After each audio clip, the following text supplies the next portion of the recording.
నమస్తే welcome to D news ముందుగా headlines అకాల వర్షాల నేపథ్యంలో ధాన్యం కొనుగోలును వేగవంతం చేయాలని ఆదేశాలు జారీ చేసిన మైలవరం ఎమ్మెల్యే వసంత వెంకట కృష్ణప్రసాద్ విజయవాడలోని పడమట దర్శిపేట మర్రిచెట్టు సెంటర్ వద్ద తమిళనాడుకు చెందిన లారీ బీభత్సం పేదరిక నిర్మూలనే లక్ష్యంగా చేపట్టిన జీరో పోవర్టీ P4 కార్యక్రమాన్ని విస్తృతపరిచేలా పటిష్ట వ్యవస్థను నెలకొల్పేందుకు రాష్ట్ర ప్రభుత్వం చర్యలు. అకాల వర్షాల నేపథ్యంలో ధాన్యం కొనుగోలును వేగవంతం చేయాలని మైలవరం ఎమ్మెల్యే వసంత వెంకట కృష్ణప్రసాద్ ఆదేశాలు జారీ చేశారు.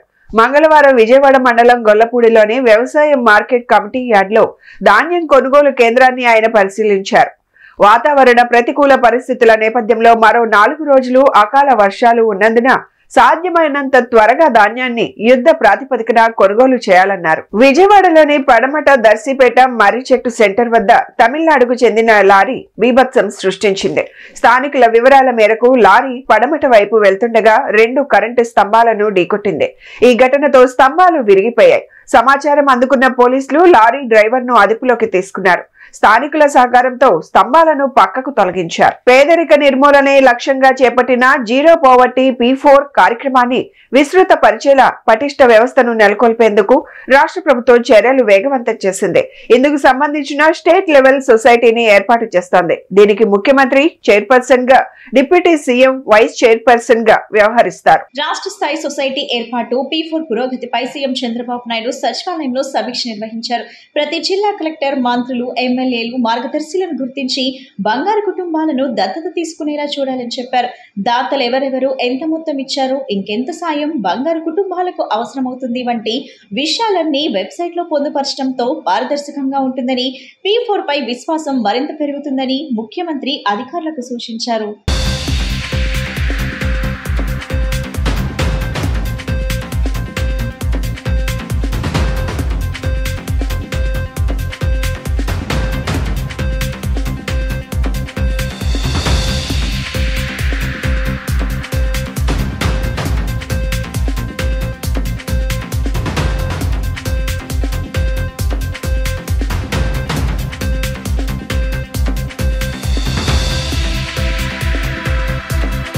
వికసిత్ భారత్ 2047 లో భాగంగా ప్రధానమంత్రి నరేంద్ర మోదీ నాయకత్వంలో పాస్పోర్ట్ కార్యాలయాలన్నీ ఆధునీకరణతో కార్పొరేట్ ఆఫీసులుగా తయారవుతున్నాయి. ప్రధానమంత్రి మోదీ సహకారంతో ఏపీ కూడా అభివృద్ధి వైపు పయనిస్తోంది. రాబోయే కాలంలో అమరావతిలో కేంద్ర విదేశాంగ శాఖ ప్రాంతీయ కార్యాలయం ఏర్పాటు కానుందని విజయవాడ ఎంపీ కేశినేని శివనాథ్ తెలిపారు. విజయవాడలో పాస్పోర్ట్ సేవా కేంద్రం, రీజనల్ పాస్పోర్ట్ కార్యాలయం ప్రారంభోత్సవ కార్యక్రమంలో ఎంపీ కేశినేని శివనాథ్, ఎమ్మెల్యేలు Bonda Uma, Gadde Rammohan, Y Sushma Chowdary, joint secretary and CPO doctor KG Srinivas, regional passport officer K Sivaharsha పాల్గొన్నారు. ఈ కార్యాలయాలను ప్రారంభించేందుకు పాస్పోర్ట్ సేవా కేంద్రానికి విచ్చేసిన కేంద్ర విదేశీ వ్యవహారాల, పర్యావరణం, అటవీ, వాతావరణ శాఖ సహాయ మంత్రి కీర్తివర్ధన్ సింగ్ కు పుష్పగుచ్చం అందించి స్వాగతం పలకటంతో పాటు శాలువాతో సత్కరించి కొండపల్లి బొమ్మను బహికరించారు. అనంతరం ఆధునీకరించిన పాస్పోర్ట్ సేవా కేంద్రాన్ని కేంద్ర మంత్రి కీర్తివర్ధన్ సింగ్ తో కలిసి ప్రారంభించి శిలాఫలకం ఆవిష్కరించారు. ఆ తర్వాత స్టాలిన్ సెంట్రల్ మాల్ లోని 4వ అంతస్తులో రీజనల్ పాస్పోర్ట్ కేంద్రాన్ని ప్రారంభోత్సవం చేశారు. ఈ సందర్భంగా ఏర్పాటు చేసిన సమావేశంలో ఎంపీ కేశినేని శివనాథ్ మాట్లాడుతూ విజయవాడలో ప్రాంతీయ పాస్పోర్ట్ కార్యాలయం ఏర్పాటు చేయడం ఆనందంగా ఉందన్నారు. పాస్పోర్ట్ తీసుకునే వారికి ఎలాంటి ఇబ్బందులు లేకుండా కార్పొరేట్ ఆఫీసులకు ధీటుగా ప్రాంతీయ పాస్పోర్ట్ కేంద్రాన్ని తీర్చిదిద్దిన రీజనల్ పాస్పోర్ట్ ఆఫీసర్ కె శివహర్షను కొనియాడారు. వైజాగ్ లో పాస్పోర్ట్ సేవా కేంద్రం ఉండటంతో పాస్పోర్ట్ జారీ కావటంలో ఆలస్యం జరిగేదని, ఇకపై ఆలస్యం ఉండదని, వారం 10 రోజుల్లో పాస్పోర్ట్ జారీ అవుతుందన్నారు. వైజాగ్ తో పాటు విజయవాడలో కూడా పాస్పోర్ట్ సేవా కేంద్రం అందుబాటులోకి రావడం ఈ ప్రాంత ప్రజలకు చాలా ఉపయోగంగా ఉంటుందన్నారు. పాస్పోర్ట్ కోసం ప్రతిరోజు 600 నుంచి 2000 మంది దరఖాస్తు చేసుకుంటారని తెలిపారు. ప్రతి సంవత్సరం 3 లక్షల పాస్పోర్ట్లు ఈ కార్యాలయం నుంచే మంజూరు అవుతున్నాయన్నారు. అలాగే అమరావతి ప్రాంతంలో కేంద్ర విదేశాంగ మంత్రిత్వ శాఖ వారు ప్రాంతీయ కార్యాలయం ప్రారంభించిన నేపథ్యంలో ప్రధానమంత్రి నరేంద్ర మోడీ, సీఎం చంద్రబాబు, కేంద్ర మంత్రి కీర్తివర్ధన్ సింగ్ లకు ఎంపీ కేశినేని శివనాథ్ ధన్యవాదాలు తెలిపారు. ఆంధ్రప్రదేశ్కి 2 పాస్పోర్ట్ ఆఫీసులు, ఒకటి వైజాగ్, ఒకటి విజయవాడ ఉండటం చాలా ఇక్కడ ఈ ప్రాంతంలో ఎక్కువగా గల్ఫ్ వెళ్ళే ప్రజలే కాకుండా అమెరికా యూరోప్లోకి వెళ్ళే ప్రజలు ఇక్కడ ఎక్కువ మంది ఉంటారు. ఈ పాస్పోర్ట్ సేవలు మొన్నటిదాకా 600 ప్రింట్ అయ్యాయి, అది కూడా వైజాగ్ వెళ్ళి వచ్చేది. వాళ్ళ 2000 కెపాసిటీకి వచ్చిందంటే ఇది ఈ సేవా కేంద్రం యొక్క యూజ్ మనం అర్థం చేసుకోవచ్చు. కాబట్టి ఎవరు కూడా పాస్పోర్ట్ కోసం వారం 10 రోజుల మించి ఎక్కువ వెయిట్ చేసే పరిస్థితి ఉండదు. ఎందుకంటే ఎవ్రీ ఇయర్ 3 lakhs పాస్పోర్ట్స్ ఈ ఆఫీస్ నుంచే డెలివరీ అవుతాయి. కాబట్టి ఇటువంటి సేవా కార్యక్రమాలు మన ఇంకొకటే అన్నిటికన్నా ప్రధాని నరేంద్ర మోడీ గారి వికసిత్ భారత్లో భాగం. మనం 247 వికసిత్ భారత్లో భాగంగా అన్ని పాస్పోర్ట్ ఆఫీసులు కూడా చక్కటి కార్పొరేట్ ఆఫీసు లాగా తయారవుతున్నాయి. ఇది నాకు చాలా సంతోషంగా ఉంది. ఎందుకంటే మన రాష్ట్రం విభజించిన తర్వాత 2016లో మొదలు పెడితే 2017లో అప్పటి external affairs minister Sushma Swaraj గారి దగ్గర కూర్చొని ఇప్పటికీ నా కళ్ళకి గుర్తొస్తూ ఉన్నాయి. When Sushma Swaraj ji was the central affairs minister, in fact this was one of the commitment given in the reorganisation act. Thereby, in fact, I went and requested her to expedite to open this. That is how we also requested passport office authorities to purchase land to set up a permanent building in Amravati, capital which is likely to come, which has come true. I am very happy. I am very happy to attend this great function of inauguration, a full-scale passport office with state-of-the-art facilities and a citizen-centric office which are going to be made available in Vijayawada city. This will bring significant benefits to both the local population and the wide region. As a prominent city in Andhra Pradesh, Vijayawada is expected to handle a substantial volume of passport applications, while the residents of rural areas across Andhra Pradesh will now have easier access in passport services. आपने देखा है, you witnessed the regional passport office that has been set up here. कितनी अच्छी facilities हैं वहाँ पे, कितना अच्छा system है. And हम लोगों का ये कोशिश है, it's our endeavor that any applicant who comes and applies for a passport, उसको we can ensure the service to him in a smooth and seamless manner. That's why we have passport printing facilities also in the same building, in the same complex. And we are trying to do this to all our passport seva gains, all our regional passport offices throughout our country. And most of them have already been renovated. The Tata consultants have been given this task of renovating, shifting, or building new passport offices all over the country.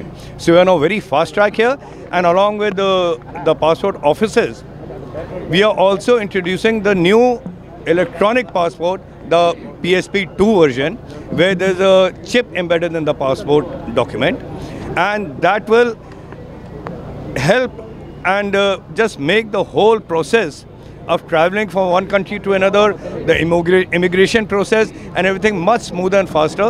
Now people will not have to stand in lines, we will not have to stand in queues. We are utilizing the full power of the information technology today, and things that for which our people had to wait in long queues or run to many offices, now that is available to them at the click of the finger and the mouse.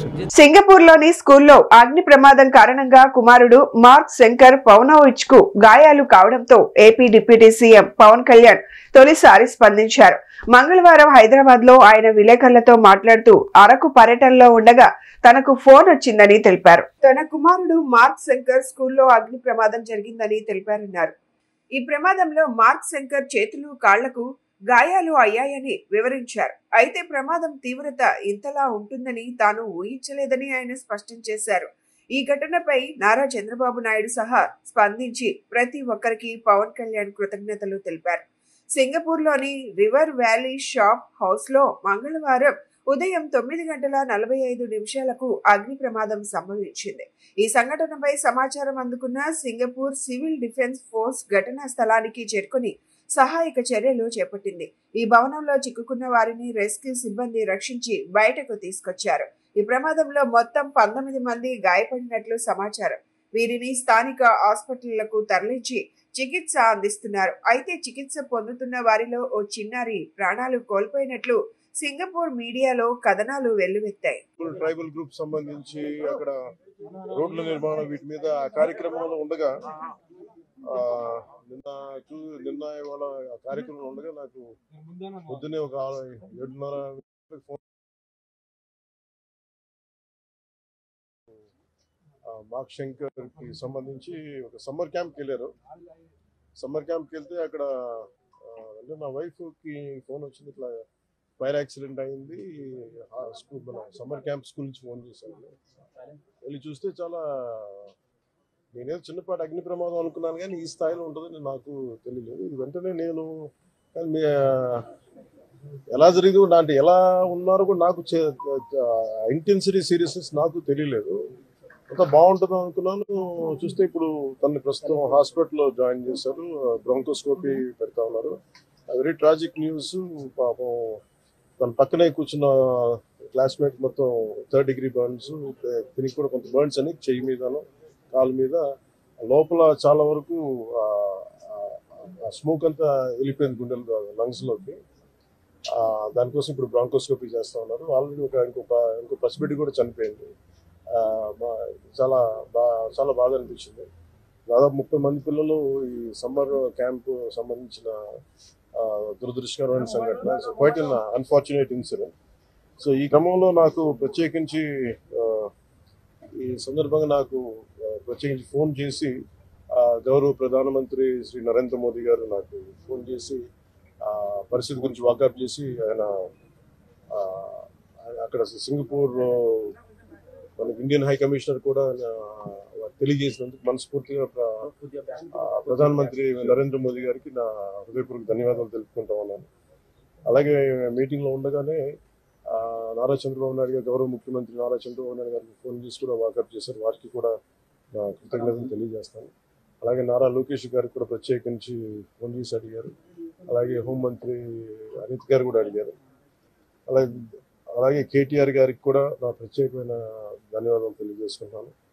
అలాగే ఆంధ్రప్రదేశ్ మాజీ ముఖ్యమంత్రి శ్రీ జగన్మోహన్ రెడ్డి గారికి కూడా నా ధన్యవాదాలు తెలియజేస్తాను. తమిళనాడు మాజీ ముఖ్యమంత్రి శ్రీ ఎడప్పాడి పళనిస్వామి గారికి, కేంద్ర మంత్రులు కిషన్ రెడ్డి గారికి, బండి సంజయ్ గారికి, ఆంధ్రప్రదేశ్ ఉపసభాపతి రఘురామకృష్ణరాజు గారికి, రాష్ట్ర మంత్రులు అచ్చెన్నాయుడు గారు, నాదెండ్ల మనోహర్ గారు, దుర్గేష్ గారు, బీజేపీ ఓబీసీ మోర్చా అధ్యక్షులు డాక్టర్ కె లక్ష్మణ్ గారు, BRS working president Shri KTR గారు, అలాగే మిగతా ఎంపీలు, ఎమ్మెల్సీలు హరీష్ రావు గారికి, అలాగే ఆంధ్రప్రదేశ్ గవర్నర్ జస్టిస్ అబ్దుల్ నజీర్ గారికి, తెలంగాణ రాష్ట్ర ముఖ్యమంత్రి గౌరవ ముఖ్యమంత్రి రేవంత్ రెడ్డి గారు. కేంద్ర రాష్ట్ర ప్రభుత్వాలు అన్ని ధరలను పెంచేస్తే ప్రజలపై అధికార భారాన్ని మోపుతున్నారని సిపిఎం రాష్ట్ర కార్యవర్గ సభ్యులు సిహెచ్ బాబురావు ఆగ్రహం వ్యక్తం చేశారు. వంట గ్యాస్ ధరను 50 రూపాయలు పెంచుతూ కేంద్ర ప్రభుత్వం ప్రజలను మరో దొంగ దెబ్బ తీసిందని ఆరోపించారు. పెంచిన గ్యాస్ ధరలను రద్దు చేయాలని కోరుతూ బీసన్ రోడ్లోని మహంతి చేపల మార్కెట్ వద్ద సిపిఎం ఆధ్వర్యంలో ధర్నా నిర్వహించారు. ఈ ధర్నా కార్యక్రమంలో సిపిఎం రాష్ట్ర కార్యవర్గ సభ్యులు సిహెచ్ బాబురావు పాల్గొని మాట్లాడారు. చంద్రబాబు, పవన్ కళ్యాణ్ రాష్ట్ర ప్రజలకు నమ్మక ద్రోహం చేశారని ఆరోపించారు. ఏ ఛార్జీలు పెంచబోమని హామీలు ఇచ్చి అధికారంలోకి వచ్చిన తరువాత అన్ని ఛార్జీలను పెంచేస్తూ ప్రజల నడ్డి విరుస్తున్నారన్నారు. గ్యాస్ పై 50 రూపాయల ధరలు పెంచడం వల్ల 9,150 కోట్ల రూపాయలు దేశంపై భారం పడుతుందన్నారు. కూటమి ప్రభుత్వం రాష్ట్రంలో దీపం పథకం గ్యాస్ రేట్ తగ్గిస్తామని చెప్పి ఇప్పుడు గ్యాస్ ధరలు పెంచడం ఏమిటని ప్రశ్నించారు. వెంటనే గ్యాస్ ధరలు తగ్గించాలని, లేని పక్షంలో సిపిఎం ఆధ్వర్యంలో నిరసన చేపడతామని హెచ్చరించారు. ఈ కార్యక్రమంలో సిపిఎం నాయకులు, కార్యకర్తలు పెద్ద ఎత్తున పాల్గొన్నారు. మోడీ కేంద్ర ప్రభుత్వం జనాన్ని మరో దొంగ దెబ్బ తీసింది. గ్యాస్కి 50 రూపాయలు పెంచారు. ఎన్నికలకు ముందు మేము గ్యాస్ ధరలు తగ్గిస్తాం, సబ్సిడీ బండలు ఇస్తాం మాటలు చెప్పారు. కేంద్రంలో మోడీ, రాష్ట్రంలో చంద్రబాబు, పవన్ కళ్యాణ్ ఇప్పుడు నమ్మక ద్రోహం చేశారు. హామీలు అమలు చేయమంటే 9 నెలలే కదా అంటున్నారు. కానీ 9 నెలలు తిరక్కముందే దెబ్బ మీద దెబ్బ తీస్తూ ఉన్నారు. ఇదేనా పేదరిక నిర్మూలన P4 అంటే? ఇవాళ కేంద్ర ప్రభుత్వం ఈ 50 రూపాయల ధరలు పెంచడం వల్ల 9,150 కోట్ల రూపాయలు దేశమంతా భారం పడుతుంది. మనం ఒక ఆంధ్రప్రదేశ్లోనే 500 కోట్ల రూపాయల భారం పడింది. పెట్రోలు డీజిల్లో ఇంకో మోసం చేశారు. ప్రపంచంలో పెట్రోలు డీజిల్ రేట్లన్నీ పడిపోయినాయి. ఇవాళ రేటు సగానికి తగ్గించాలి, కానీ మోడీ కుట్ర పన్ని తగ్గించాల్సిన పెట్రోల్ డీజిల్ని తగ్గించకుండా ఎక్సైజ్ డ్యూటీ 2 రూపాయలు లీటర్కి పెంచి 32,000 కోట్ల రూపాయలు ఒక్క దెబ్బతో పెట్రోల్ డీజిల్ మీద ఖజానా నింపుకుంటున్నారు. ఇది ప్రజలకి పెట్రోల్ రేటు పెరగలేదు కదా అనుకుంటున్నారు. తగ్గించాల్సింది తగ్గించకుండా ఖజానాలో వేసుకోవడం అంటే దుర్మార్గం కదా. అంటే పెట్రోల్ డీజిల్ మీద ట్యాక్స్ కానీ వంట గ్యాస్ మీద కానీ 41,000 కోట్ల రూపాయలు ఈ రోజున భారం వేశారు. వాళ్ళ ప్రభుత్వం దెబ్బ మీద దెబ్బ. ఆంధ్రప్రదేశ్లో కరెంటు ఛార్జీలు పెరిగినాయి, నిత్యావసర వస్తువుల రేట్లు పెరిగినాయి. ఇప్పుడు మళ్ళీ గ్యాస్ మీద ఇది ప్రారంభమే. రాబోయే కాలంలో ఈ ప్రమాదం చాలా కాబోతుంది. ఒక వైపున హిందూ ముస్లిం క్రైస్తవుల మీద మతాల పేరుతో చిచ్చు పెడతా ఉంది మోడీ ప్రభుత్వం. వక్ఫ్ బిల్లుకి సవరణ పేరుతో దేశం దృష్టిని మళ్లించింది. ఇప్పుడు మాత్రం హిందువు లేదు, ముస్లిం లేదు, క్రైస్తవు లేదు, మొత్తాన్ని కలిపి పెట్రోల్ డీజిల్తో జనం అందరినీ దోపిడీ చేస్తోంది. వక్ఫ్ బిల్లు అంశంపై ముస్లింలలో తీవ్ర ఆందోళన నెలకొందని, బీజేపీతో కలిసి ఉన్న తెలుగుదేశం ప్రభుత్వం ముస్లింలకు అన్యాయం చేస్తోందని ఎన్టీఆర్ జిల్లా వైసీపీ మైనార్టీ అధ్యక్షులు మస్తాన్ ఆరోపించారు. ముఖ్యమంత్రి చంద్రబాబు మైనార్టీల పట్ల స్పష్టమైన ప్రకటన చేయకపోవడం నిరాశ కలిగిస్తోందన్నారు. గుణదల్లోని జిల్లా పార్టీ కార్యాలయంలో ఏర్పాటు చేసిన విలేకరుల సమావేశంలో ఆయన మాట్లాడుతూ ఇఫ్తార్ విందుల్లో మైనార్టీలకు అండగా ఉంటామని చెప్పి ఇప్పుడు వాక్ బిల్లులకు సంపూర్ణ మద్దతు తెలపడం ముస్లింలకు మోసం చేసినట్టే అని మస్తాన్ విమర్శించారు. వాక్ కమిటీలో ఇతర మతస్థులు ఉండటం సరికాదని, ముస్లింల హక్కులకు ఇది తీవ్ర అవమానమని అన్నారు. ఇంతటి అన్యాయంపై ముస్లిం ఎమ్మెల్యేలు మౌనంగా ఉండటాన్ని ఆయన ప్రశ్నించారు. ముస్లింలకు నిజమైన అండగా నిలిచే పార్టీ ఒక వైసీపీ అని మస్తాన్ స్పష్టం చేశారు.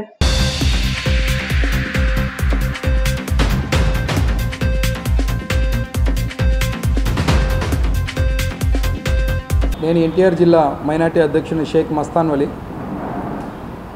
ఈ వక్ఫ్ బిల్లు సవరణ గురించి, ఈ వక్ఫ్ బిల్లు, ఈ యాక్ట్ ఇది గురించి చాలా ఇదిగా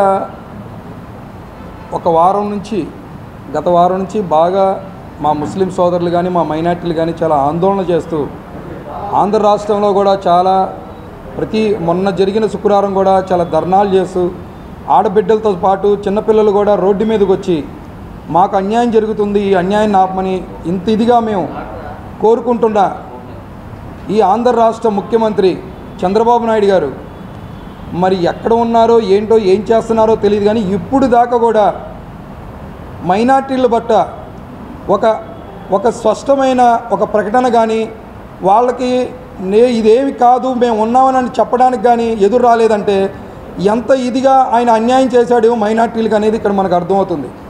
ముఖ్యంగా ఏంటంటే నేను చెప్పదలిసింది ఒకటే, మైనార్టీలు ఎప్పుడు కూడా మీ వెంట నడుస్తూ, మీరు ఎలక్షన్ ముందు కూడా మీరు ఒకటే చెప్పారు, బీజేపీతో పొత్తున్నా మీకు అన్యాయం జరిగినప్పుడు నేను మీ అమ్మట ఉంటాను, నేను మీ అమ్మట నడుస్తాను, మీకు అన్యాయం జరగనేమోనో అని చెప్పిన వాయిస్ మీది ఎక్కడికి పోయింది?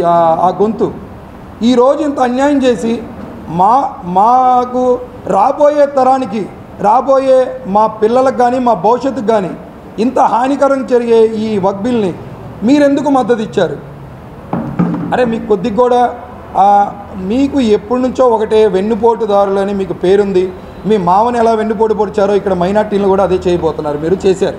నా పేరు సయ్యద్ అలీమండి, విజయవాడ నగరపాలక సంస్థ కోఆప్షన్ సభ్యుడిని, ఎన్టీఆర్ జిల్లా వైఎస్ఆర్సీపీ బూత్ విభాగం అధ్యక్షుడిని. ఇవాళ గత 5-6 రోజుల నుంచి భారతదేశం ఒక అల్లకొల్లంలో సృష్టించిన వాతావరణం మనకు కనిపిస్తుంది.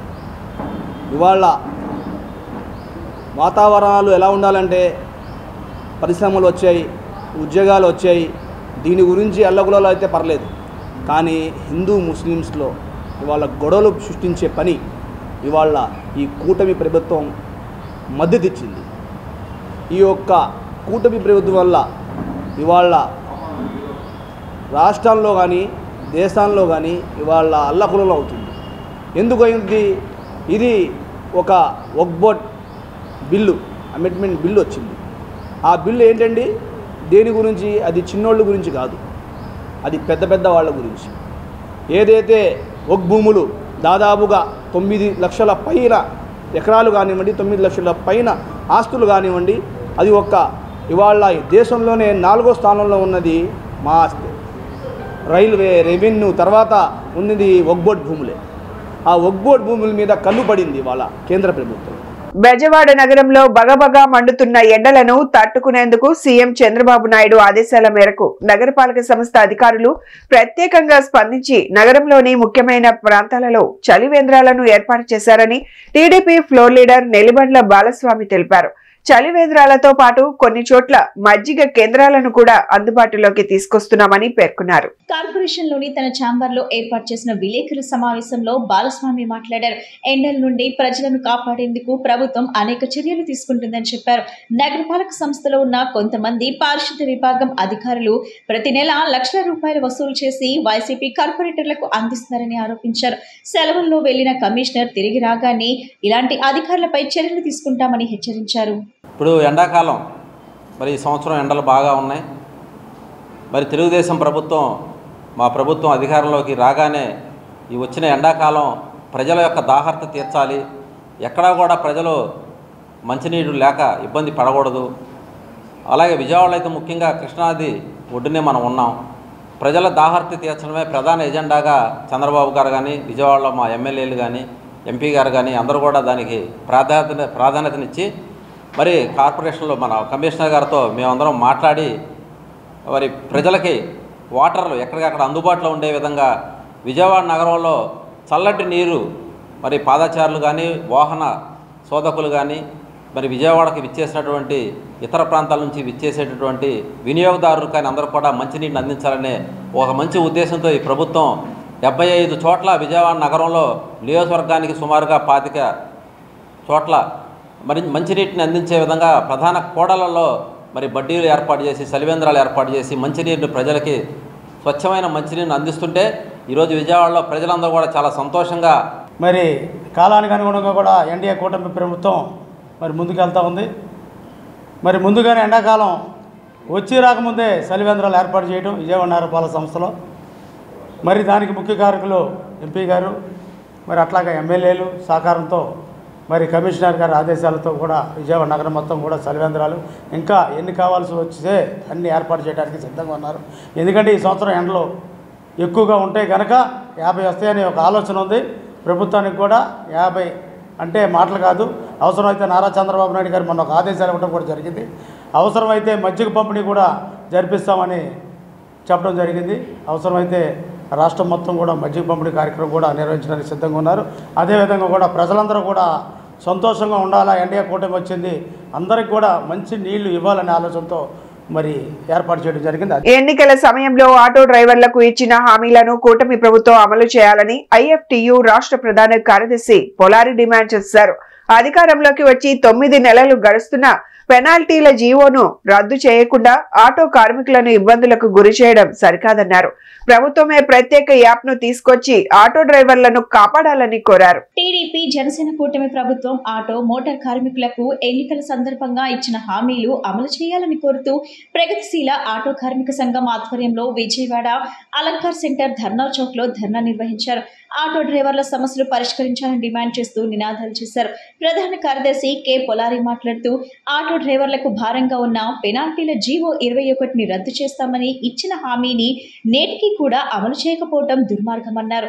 ఆటోలకు 60 కిలోమీటర్ల పరిధిలో తిరిగే అవకాశం ఉందని దీనిని నిలిపివేస్తూ జీవో నెంబర్ 7 తీసుకురావడం అన్యాయమన్నారు. ప్రతి ఆటో డ్రైవర్ కు 15,000 ఇస్తామని చెప్పి విస్మరించడం బాధాకరమన్నారు. ముఖ్యంగా ఓలా, ఊబర్, ర్యాపిడో వంటి ఆన్లైన్ యాప్ల వలన డ్రైవర్లు ఉపాధి కోల్పోతున్న పరిస్థితి వచ్చిందని, రాష్ట్రంలో ఆన్లైన్ యాప్లను రద్దు చేయాలని, ప్రభుత్వమే ప్రత్యేక యాప్ను తీసుకొచ్చి ఆటో డ్రైవర్లను కాపాడాలని ఎన్నికల సమయంలో చెప్పిన విధంగా కార్పొరేషన్ ఏర్పాటు చేయాలని డిమాండ్ చేశారు. ఆ రోజున 21వ నంబర్ జీవోని రద్దు చేస్తామని చెప్పింది. వాస్తవానికి గత ప్రభుత్వం కూడా పెనాల్టీని 1000% పెంచుతూ ఏదైతే జీవో ఇచ్చిందో దానికి వ్యతిరేకంగా ఆటో మోటార్ కార్మిక సంఘాలు పోరాడాయి. అయితే ఆ పోరాట ఫలితంగా జీవో ఇచ్చినటువంటి పెనాల్టీ జీవోని అమలు చేయకుండా, దాన్ని రద్దు చేయకుండా, అమలు చేయకుండానైనా కనీసం ఆ ప్రభుత్వం ఉంచింది. ఇవాళ ఆ జీవోనే రద్దు చేస్తామని అధికారానికి వచ్చినటువంటి ప్రభుత్వం దాన్ని రద్దు చేయకపోగా దాన్ని ఆచరణలో అమలు చేస్తుంది. అంతకుముందు ఆచరణలో అమలు జరగని దాన్ని అమలు చేస్తున్నది. ఇది అన్యాయమైంది. పేదవాళ్లే దొరికారు ఆ పొట్టలు కొట్టడానికి. ఒక్క 100 రూపాయలు ఉన్నదాన్ని 1000 రూపాయలు, 1000 రూపాయలు ఉన్నదాన్ని 10,000 రూపాయల పెనాల్టీలు వేయడానికి, కొల్లగొట్టడానికి ఆటో కార్మికులు దొరికారా? కార్పొరేట్లు దొరకలేదా ఈ ప్రభుత్వాలకి? దాన్ని మేము ప్రశ్నిస్తున్నాం. అదేవిధంగా ఆటో కార్మికుల కోసం ఏదైతే గతంలో ఇచ్చిన అనేక హామీలు ఉన్నాయో వాటిని అమలు చేయాలని చెప్పి మేము డిమాండ్ చేస్తున్నాం. 14 లక్షల కోట్ల రూపాయలు అప్పు ఉందని చెప్పి చంద్రబాబు ప్రభుత్వం ఎన్నికల్లో చెప్పినప్పుడు ఈ హామీలు మేము 15,000 రూపాయలు ఇస్తాం, గత ప్రభుత్వం 10,000 ఇచ్చింది ఒక్కొక్క ఆటో కార్మికుడికి. 14 లక్షల కోట్లు అప్పు చేసి 10,000 ఆటో కార్మికులకి ఇవ్వడం, మేము 15,000 ఇస్తామని చెప్పారు. టీడీపీ జనసేన కూటమి ప్రభుత్వం ఎన్నికల ముందు రాష్ట్రంలో ప్రజలందరికీ హామీలు ఇచ్చారు. అందులో భాగంగా ఆటో మోటార్ కార్మికులకు అనేక హామీలు ఇచ్చారు. ఆ హామీలు ఒక హామీ అమలు చేయట్లా. హామీల్లో ఆర్థికానికి ముడిపడి ఉంది, ఆర్థికానికి సంబంధించిన హామీలు ఉన్నాయి. ఏ ఒక్క హామీ అమలు చేయట్లా. ప్రధానంగా సంక్షేమ బోర్డు ఏర్పాటు చేస్తూ ఉన్నారు, జీవో నెంబర్ 21 రద్దు చేస్తూ ఉన్నారు, ప్రతి ఆటో కార్మికు 15,000 వేస్తూ ఉన్నారు. ఎందుకు మరి అమలు చేయట్లా? అప్పులు మాట్లాడుతూ ఉన్నారు. నిన్న చెప్పిన అప్పులు వేరు, ఇవాళ అంత అప్పులు లేవని మీరే చెప్తా ఉన్నారు. ఒక పక్కన అప్పులు లేవు, సగం తగ్గినా ఇవాళ సంక్షేమ పథకాలు అమలు చేయట్లా. పైగా ఆటో కార్మికులు ఆంక్షలు విధిస్తూ ఉన్నారు. పెనాల్టీలు జీవో రద్దు చేయకపోగా ఆ జీవో పేరుతో వాళ్ళ విపరీతంగా పెనాల్టీలు వేస్తూ ఉన్నారు, కేసులు రాస్తూ ఉన్నారు. దీన్ని వ్యతిరేకిస్తూ ఉన్నాం. నా పేరు దాసి శ్రీనివాసరావు, ప్రెస్సేల్ ఆట కార్మిక సంఘం IFT నగరాధ్యక్షుడిని. ఎన్నికల ముందు 3 పార్టీలు కూటమిగా ఏర్పడి రాష్ట్రానికి ఉన్నటువంటి ప్రధానికానికి అనేక రకాల హామీలు ఇచ్చారు. మొత్తం యావత్తు ప్రజలతో పాటుగా ఆటో అండ్ మోటార్ కార్మికులకి సపరేట్గా కొన్ని హామీలు ఇచ్చినట్టు పరిస్థితి ఉన్నది. ఏ ఆటో అండ్ మోటార్ కార్మికులు కూడా అడగల. వీళ్ళు అధికారంలోకి రావడం కోసం, కుర్చీలో కూర్చోవడం కోసం అనేక రకమైనటువంటి హామీలు ఇచ్చారు. చేతగాకి ఇచ్చినటువంటి హామీలు ఒక్క హామీని కూడా అమలు చేసే పరిస్థితి లేదు. సంవత్సరం కావస్తూ ఉంది. ఆటో అండ్ మోటార్ కార్మికులకి సంక్షేమ బోర్డు ఏర్పాటు చేస్తాం, అధికారంలోకి వస్తామని చెప్పారు. ఎన్నికలు మేనిఫెస్టోలో పెట్టారు, అది దిశగా ఆలోచన చేయాల. ఏదైతే ఆటో అండ్ మోటార్ కార్మికులకి ఫీజులు పెనాల్టీలు భారంగా ఉన్నటువంటి 21 జీవోని రద్దు చేసి వేరే యాప్ తీసుకొస్తామని చెప్పన్నారు, అది అమలు చేసే పరిస్థితి లేదు. లోక రక్షణార్థం ప్రపంచ శాంతి కొరకు ఈస్టర్ పండుగ ముందు క్రైస్తవుల ఆధ్వర్యంలో పరిశుద్ధ సిలువ మార్గం నిర్వహించడం జరుగుతుందని ఫాదర్ జేమ్స్ చెరువత్తూర్ తెలిపారు. 40 రోజుల పాటు ఉపవాస దీక్షలు చేస్తూ క్రీస్తునాథుని పట్ల భక్తి విశ్వాసం కలిగి ఉండటం వల్ల ప్రజలందరికీ మంచి జరుగుతుందన్నారు. ఒకరికొకరు అర్థం చేసుకుంటూ ప్రాణ త్యాగం చేసిన క్రీస్తు ప్రభువును, ప్రేమ రాజ్యాన్ని ప్రతి ఒక్కరూ అలవర్చుకోవాలని కోరారు. సెయింట్ పీటర్స్ కో కథీడ్రల్, జోజినగర్, పెజ్జోనిపేట, ఆర్ఆర్పేట, సింగ్నగర్, RCM సంఘాల సంయుక్త ఆధ్వర్యంలో ప్రపంచ శాంతి కోరుతూ పరిశుద్ధ సిలువ మార్గం జరిగింది. 1 టౌన్ తారాపేట కో కథీడ్రల్ RCM చర్చ్ నుండి గుణదల మేరీమాత చర్చ్ వరకు పాదయాత్ర నిర్వహించారు. ఈ కార్యక్రమంలో 1 town RCM church, Pezzonipeta, Rajarajeswaripeta, Singh Nagar, Jyothi Nagar తదితర ప్రాంతాల నుంచి భక్తులు పెద్ద సంఖ్యలో క్రైస్తవులు పాదయాత్రలో పాల్గొన్నారు. ఈ కార్యక్రమానికి నేతృత్వం వహించిన RCM church father James Cheruvathur, father Chinnappa, father Vijay కుమార్లు మాట్లాడుతూ యేసుక్రీస్తు మానవులందరి శ్రేయస్సు కోరుకున్నారని చెప్పారు. పాపులను రక్షించడం కోసం సిలువపై మరణం పొందాడని తెలిపారు. తపస్సు కాల 40 రోజుల పాటు క్రైస్తవులు మనసుల్ని త్యాగపరుచుకుంటూ మారు మనసు పొందే రీతిగా జీవిస్తూ ఉంటారన్నారు. ఇతరులకు ఎటువంటి హానికి కలగకుండా తమ జీవితాలను సమర్పణ చేసుకుంటూ యేసుని మార్గంలో శాంతి చేకూరాలని, ప్రజల మధ్య ఐక్యత ఉండాలని, ఒకరికొకరు శాంతి సమాధానాలతో జీవించాలని వారు కోరారు. ఈ ర్యాలీలో పెద్ద సంఖ్యలో భక్తులు పాల్గొని అందరి బతుకులు బాగుండాలని, అందరి పాపాలు పోవాలని యేసుక్రీస్తుని క్రైస్తవులు ప్రార్థించారు. గుణదల మేరీమాత చర్చ్ వరకు ర్యాలీ సాగారు. విజయవాడ, పెజ్జోనిపేట్, అదేవిధంగా జోజినగర్, సింగ్ నగర్, కో కథీడ్రల్ డీలరీలో ఉన్న విచారణలందరూ కలిసి మేము ఈ పదయాత్ర సిలువ మార్గము లోక రక్షణ కొరకు, మానవ రక్షణ కొరకు, సమాధానం కొరకు, ఐక్యత కొరకు క్రైస్తవమైన ఆ మూల్యాన్ని ఎలుగెత్తి త్యాగమైన ఈ మార్గములో మేము నడుస్తూ ఈ తపస్సు కాలంలో ఈ క్రైస్తవ మూల్యాన్ని ఎలుగెత్తి చూపిస్తున్నాం. ఈ లోకాన్ని రక్షించేవాడు క్రీస్తు ఒకటే. ఆయన యందు దృఢపడి విశ్వాసముతో ఈ పదయాత్ర, ఈ శిలువ మార్గము మేము చేసుకున్నాం. దానికి వచ్చేసిన గౌరవులైన ఫాదర్ చిన్నప్ప గారు, ఫాదర్ జేమ్స్ చెరువత్తూర్, పెజ్జోనిపేట అసంప్షన్ చర్చ్ విచారణకర్త, అదేవిధంగా మనందరూ కలిసి ఈ పదయాత్రలో ఏకీభవిస్తూ భక్తిపూర్వముగా లోక రక్షణ కొరకు, మానవ రక్షణ కొరకు ఈ శిలువ పాదలో పాల్గొంటూ తల్లి పాదముల పైకి గుణాల వరకు మేము వెళ్తున్నాం. దానికి సహకరించిన అందరికీ ధన్యవాదములు. గాడ్ బ్లెస్ యూ కాకా.